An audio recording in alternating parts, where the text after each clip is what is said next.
Legend Beat.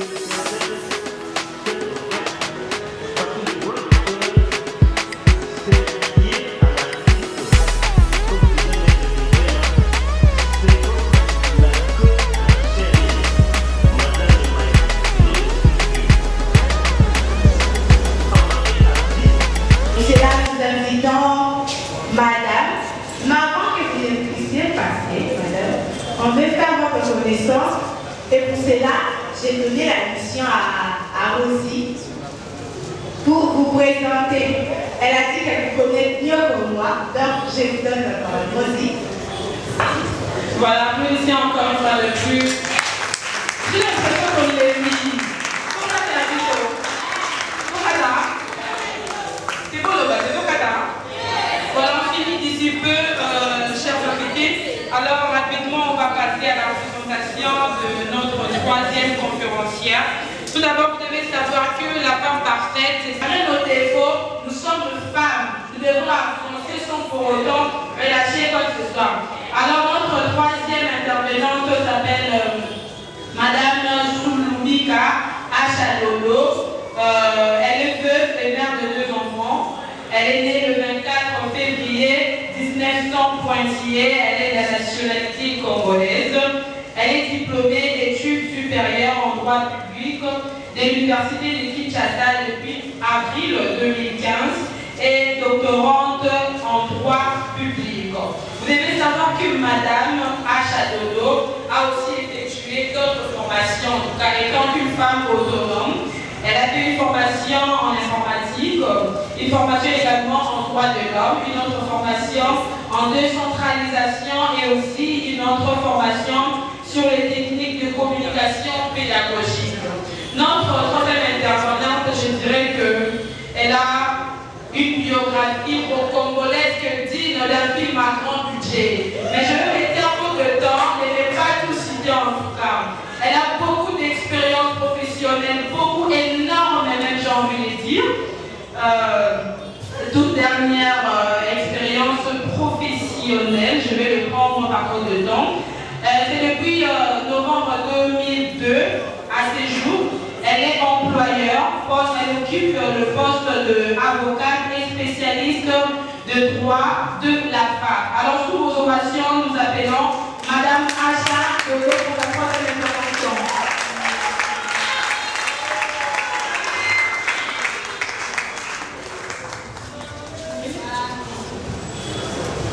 Je n'ai pas l'habitude de monter sans que je ne sois applaudie. En tout cas, L'organisation a pris ma thème. En tout cas, au mois de mars, c'est souvent difficile de m'avoir. Mais j'ai fait un effort, malgré mes multiples occupations, de venir échanger avec les artistes. C'est quelque chose que je n'ai jamais fait. À travers cette conférence, moi-même aussi, j'ai beaucoup appris. Je passe toujours par ici, je vois Lina, mais je n'avais jamais compris qu'est-ce qui se passe ici. Donc, de temps en temps, il faut organiser des pareilles activités pour qu'il y ait une certaine symbiose entre les acteurs des différents domaines. Parce que moi, je fais les droits, je suis à l'université de Kinshasa. J'ai fait plusieurs choses en rapport avec les institutions, mais les domaines de l'art, en tout cas, de près ou de loin, je n'ai jamais approché ces milieux. Donc c'est pour dire que c'était un réel plaisir pour moi d'être dans cette salle pour échanger avec. Par contre, de nos comportements, je voudrais interpeller les uns et les autres au sujet des écarts numériques. Mon sujet est intitulé « Les droits des femmes dans le domaine numérique ». Certes, le sujet paraît moins connu, mais c'est ce que nous faisons tous ici, tous les jours. Même pendant la conférence ici, chacun de nous est en train de poser des actes liés à la numérisation. Parfois sans que nous puissions nous en rendre compte. Le domaine numérique est un domaine moins connu du public, comme je venais de dire tout à l'heure. Mais aujourd'hui, nous ne pouvons plus nous passer du domaine numérique. chacun de nous a un téléphone sur lui. C'est ça la numérisation. Parce que depuis 1977, les Nations Unies a pris l'option de célébrer chaque année le 8 mars. Mais beaucoup ignorent ce que ça signifie réellement cette journée. À travers cette journée, j'ai suivi la pièce théâtrale tout à l'heure. La dernière question, c'était si on vous demande d'arrêter votre carrière, qu'est-ce que vous allez faire? Ça, ce sont les obstacles que les femmes rencontrent dans leurs activités professionnelles. Et ça, c'est permanent et tous les jours. Cette journée est née à l'occasion de ce genre de situation. En 1870, il y avait des femmes qui travaillaient dans une usine textile pour fabriquer des pailles. Des pailles avec les hommes, ils travaillaient ensemble. Mais ces femmes-là avaient constaté que pendant qu'ils travaillaient, ils n'étaient pas payés au même point d'égalité, au niveau salarial. Les salaires des femmes étaient moindres que les salaires des hommes, alors qu'ils exerçaient avec les hommes les mêmes fonctions. Elles ont fait la grève. Et leurs employeurs étaient contents de voir les femmes faire grève. Elles ont été tuées, toutes ces femmes. Et ça, c'était en 1870. Au fil des années, cet événement avait tellement interpellé l'humanité tout entière. C'est comme ça qu'en 1977, on avait décidé de consacrer toute une journée pour commémorer ces femmes-là, examiner les conditions des femmes. Ce n'est pas spécialement l'outil que nous utilisons, mais je voudrais prendre cet exemple parce que c'est tout le monde qui utilise un téléphone, même quand nous sommes ici.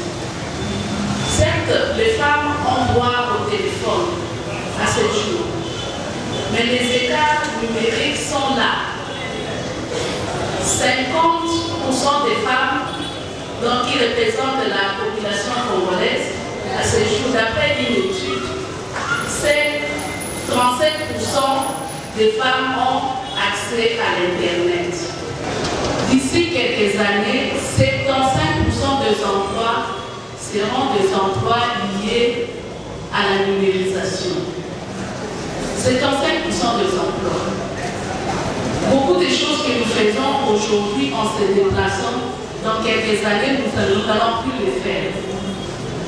Si nous regardons bien les achats aujourd'hui, ça se passe en ligne. Mais avant les comportements des femmes, principalement je vais prendre les femmes congolaises, aujourd'hui, les femmes n'utilisent pas cette voie-là. Si vous interrogez leur statut, qu'est-ce que vous publiez dans vos statuts? Parfois, vous ne vous vendez pas vous-même, mais à travers le téléphone, vous pouvez obtenir cette autonomie financière que nous recherchons à travers le téléphone et dans vos différentes activités.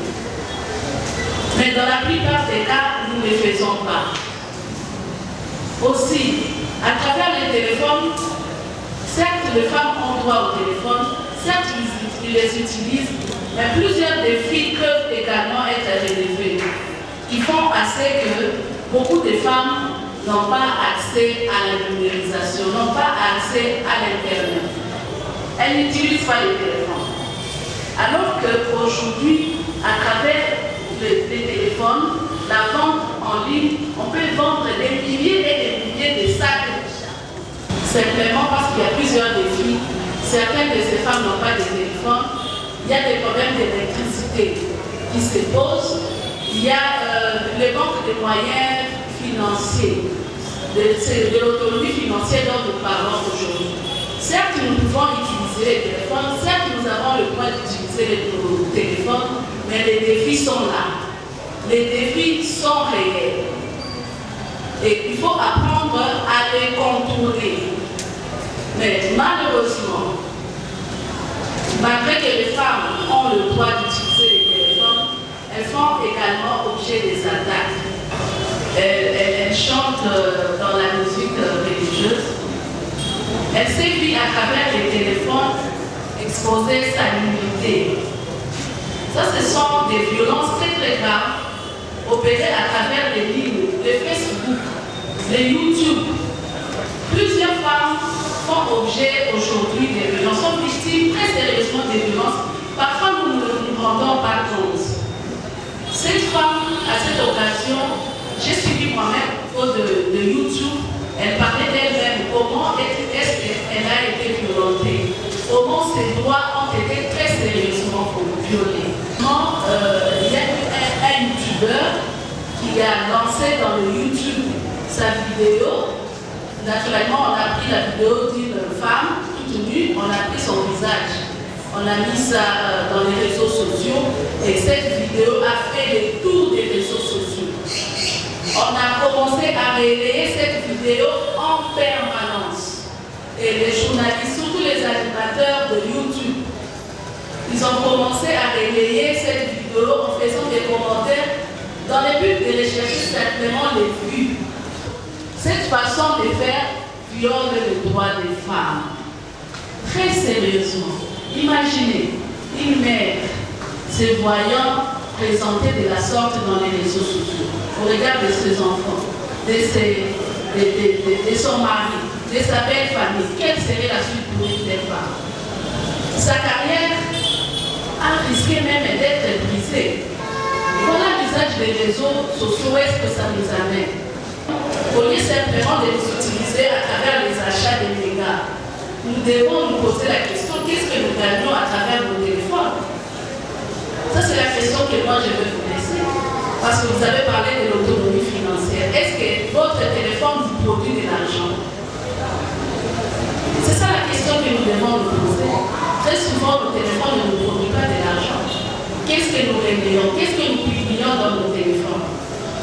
C'est ça la grande question que nous devons nous poser. Nous ne devons pas être toujours des acheteurs ou des acheteuses de mégas, mais nous devons, à travers ces téléphones-là, trouver de l'argent, se rendre autonomes, trouver notre autonomie, vendre nos œuvres artistiques à travers nos téléphones, faire des publications en rapport avec ce que nous faisons artistiquement à travers nos téléphones. C'est d'ailleurs, ça donne d'ailleurs l'occasion d'avoir un public assez énorme.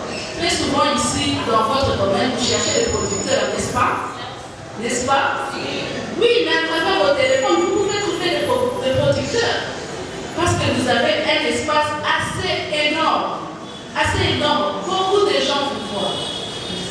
Par exemple, maintenant que je suis en train de passer cette conférence, je suis en train de passer sur Facebook en direct. Imaginez combien de personnes me voient en ce moment. Beaucoup de personnes. Il y en a qui sont intéressés par rapport à ce que je fais. Et c'est comme ça que je gagne des marchés par rapport à mon domaine. Je pense que mon exemple peut également s'expliquer surtout pour les artistes, parce que vous êtes en quête permanente de producteurs, pour les trouver. Mais vous avez votre téléphone. Faites votre propre promotion à travers votre téléphone. Parlez de vous-même positivement.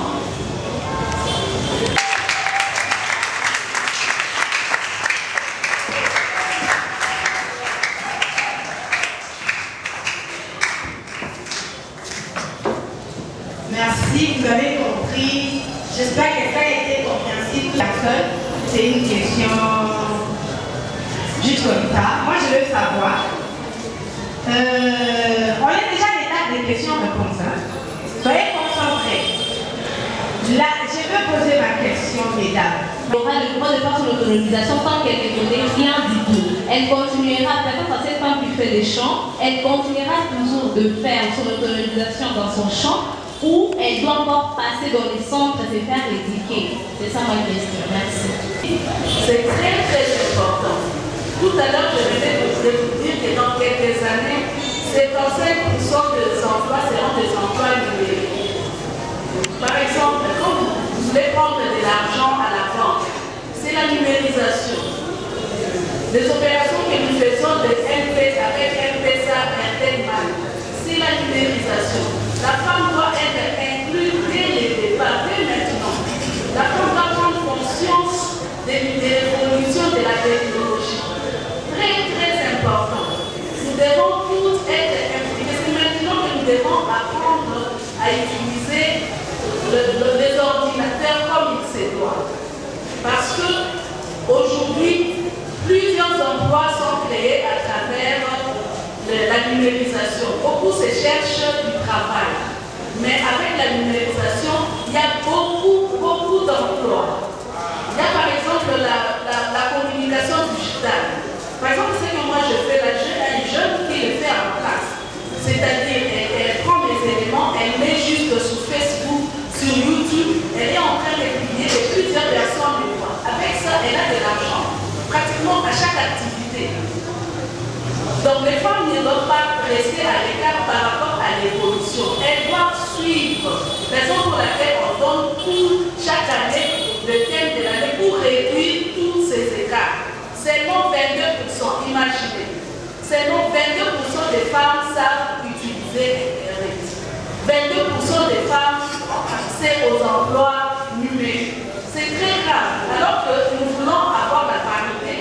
que les femmes, j'ai l'impression qu'elles pensent que c'est un domaine à part. Les téléphones, les femmes les utilisent juste pour faire des allos, répondre à des appels. Ce n'est pas suffisant. Aujourd'hui, il y a beaucoup d'emplois, comme j'ai dit tout à l'heure. Il y a même des femmes qui font des achats en ligne avec des femmes qui vont à Dubaï. Sur votre téléphone, j'insiste là-dessus. Vraiment, les femmes doivent être très impliquées. On a toute une année pour parler de cette éducation numérique. Le mois de la femme, les thèmes qu'on donne, ce n'est pas seulement pour le mois de mars. Je suis venue ici à l'activité liée à la clôture, mais nous ne devons pas parler de la clôture en principe, parce que le thème qui est donné, ça va accompagner les femmes à partir du 8 mars jusqu'au 7 mars 2024. Très souvent, les activités ne suivent pas.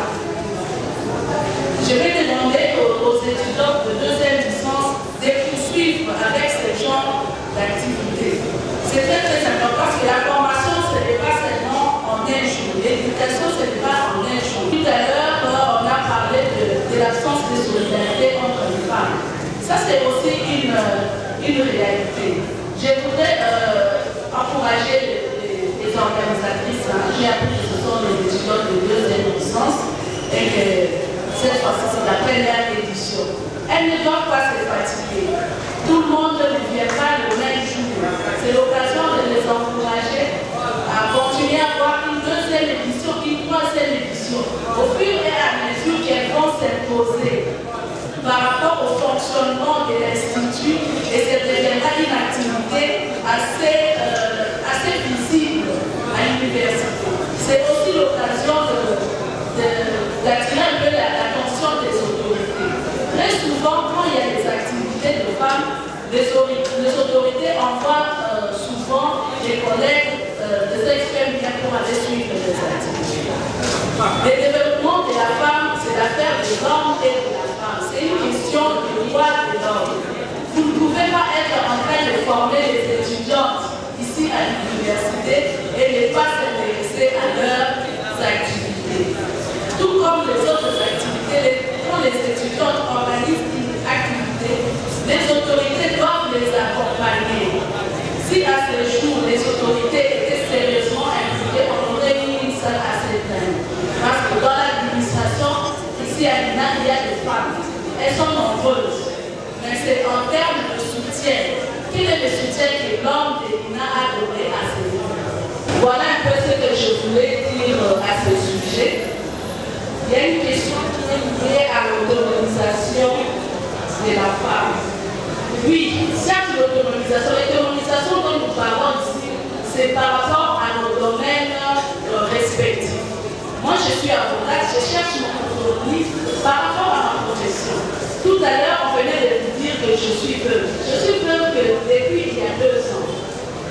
Mais si je n'avais pas recherché à avoir les compétences nécessaires, aujourd'hui, je serais une veuve peut-être à la main imposée sur la joue. J'ai cherché mon autonomie du niveau de mon mari parce que lui aussi était avocat. Je n'ai pas voulu dépendre de lui pendant qu'il était vivant. Dans mon domaine, j'ai cherché mon autonomie pendant qu'il était vivant. Aujourd'hui, les cabinets fonctionnent, en dépit du fait qu'ils soient décédés. Les cabinets fonctionnent simplement parce que j'ai recherché mon autonomie. Dès le départ, je me suis formée suffisamment payée ensemble, mais aujourd'hui, toutes ces activités fonctionnent par une femme. Ça, c'était vraiment unique. Toutes ces activités fonctionnent. Imaginez les regards que je pouvais avoir à ce jour vis-à-vis de ma belle famille, en voyant une femme en train de faire fonctionner les activités de son mari.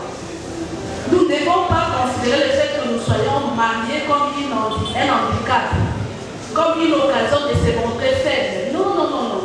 Pendant qu'on est marié, c'est juste un statut. Ce statut-là, vous pouvez le perdre un jour. Aujourd'hui, je n'ai pas le statut de marié, j'ai le statut de veuve. Mais dans la manière de faire, ça me différencie à d'autres veuves. Parce que veuve est identifiée comme une femme pauvre, une femme à la main tendue. Au contraire, les femmes mariées doivent profiter de la présence de leur mari pour justement se rendre autonomes. C'est l'occasion de parler de la masculinité positive. J'ai pensé qu'il allait aborder dans ce sens. Quand vous êtes dans le domaine artistique, est-ce que ce sont des faits qui arrivent régulièrement? C'est-à-dire les producteurs très souvent épousent je ne sais pas comment vous appelez, les artistes. C'est l'occasion. C'est l'occasion de tenir des conférences pour essayer d'expliquer la question de la masculinité positive. Il faut établir une différence dans les relations. Les relations professionnelles sont tout autres, sont différentes vraiment des relations de mari, d'époux, de copains, copines, des amis. Il faut vraiment, je ne sais pas, dans les cours, ici à l'INA, si on peut intégrer cet aspect de la masculinité vraiment positif pour permettre à ce que les femmes qui évoluent dans les domaines des arts puissent réellement être beaucoup plus, pour savoir s'il y a une loi spécifique. Les lois sont là, c'est en rapport avec le droit pénal. Mais une loi spécifique en rapport avec les différentes violations que nous constatons aujourd'hui, tous ces agresseurs, tous ces oppresseurs peuvent également être condamnés. Mais la grande difficulté qu'a notre justice, c'est souvent en termes de preuves. Qui a publié. Souvent, ça pose problème en termes de preuves. Nous ne sommes pas encore avec notre justice assez outillés pour répondre positivement aux femmes victimes de ces violences. Donc les sanctions n'arrivent pas très rapidement. Très souvent les faits précèdent le droit. Nous attendons peut-être dans les prochaines années, nous aurons une loi spécifique qui va réellement sanctionner tous ces auteurs des infractions. Merci. Merci, voilà la fin de notre activité. Nous demandons encore au chef de coordination, M. Bono,